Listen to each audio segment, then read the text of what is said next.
E di arrivo chiude con il numero 3 in sesta.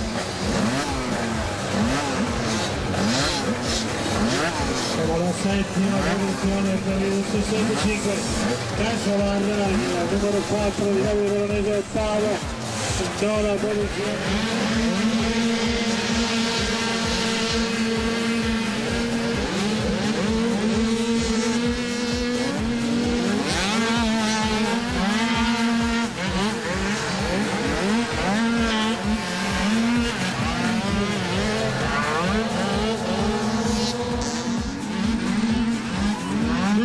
Di Nicolò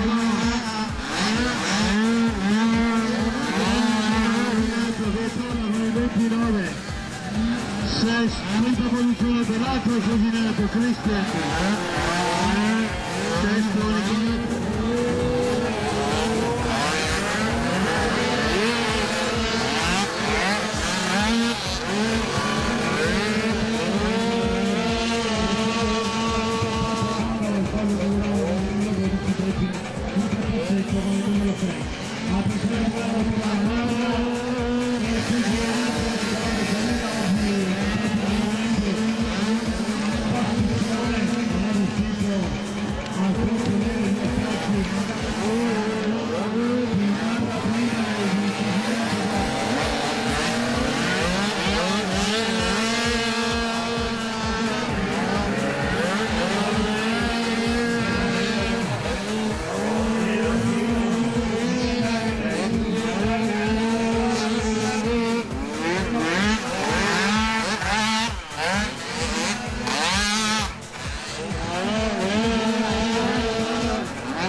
Allora Battisti, 2008 interessante, forse ci sarà anche il salto di categoria, cosa sarà per te e a chi dedichi questa vittoria?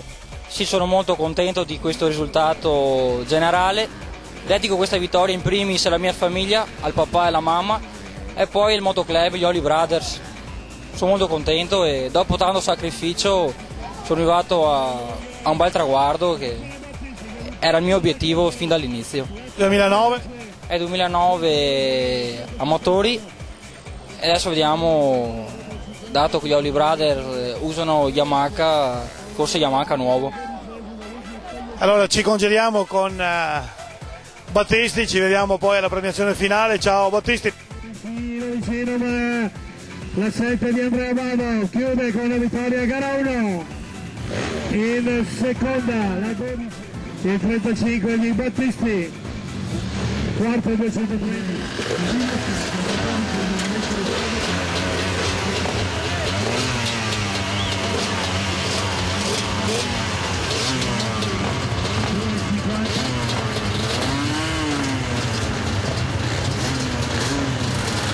Calgaro, allora per te 2,50, due tempi, sei stato, forse sarei l'unico, ma chissà mai se torneranno indietro questi due tempi a vincere con la due tempi. Grande soddisfazione per tutta la famiglia Calgaro, che siete un team particolarmente affiatato. Cos'è stato per te il 2008, cosa sarà il 2009, chi dedichi la vittoria? Beh, la vittoria innanzitutto vorrei anche dedicarmela personalmente, perché avendo anche poco tempo tra l'altro di andare ad allenarmi, cioè praticamente mai, ci metto del sacrificio mio personale, perché lavoriamo tutti, siamo una famiglia che ha degli allevamenti, facciamo molta fatica a spostarci e lavoriamo anche la domenica e facciamo sempre grossi sacrifici per venire a girare con la moto, sicché un particolare ringraziamento da parte mia anche alla mia famiglia, che mi sono sempre venuti dietro. Come vi ho detto, particolarmente me la dedico a me, perché ci tenevo, sono partito col principio di fare sempre qualche gara come ho fatto gli anni passati, poi piano piano, quando vedevo cominciare a crescere la classifica, allora ho cominciato a pensare un po' anche al campionato, fin quando ho cominciato a crederci e non ho mai mollato fino alla fine. Mi dispiace oggi che non c'era Costa, perché era ancora tutta da giocarsi, però sono contentissimo, insomma, così. 2009? 2009 sinceramente la vedo molto, molto difficile. Per me, come ho detto, sacrifici e lavoro, e sicché il 2009 presumo che sarà come gli anni passati, cioè si fa molta fatica, si farà solo qualche gara vicino casa quando ho la possibilità, però non parto con l'obiettivo di fare tutto il campionato sicuramente, insomma, tutto lì. Ok, noi ci congediamo, salutiamo anche Calgaro, ci vediamo alle premiazioni finali. Ringrazio i signori di Telecittà e di Carpe Diem per la grande disponibilità dimostrata a credere nel nostro sport. Ringraziamo tutta la WISP e tutti i motoclub che hanno organizzato le gare nel 2008. Ci rivediamo nel 2009. Ciao a tutti e un arrivederci al motocross.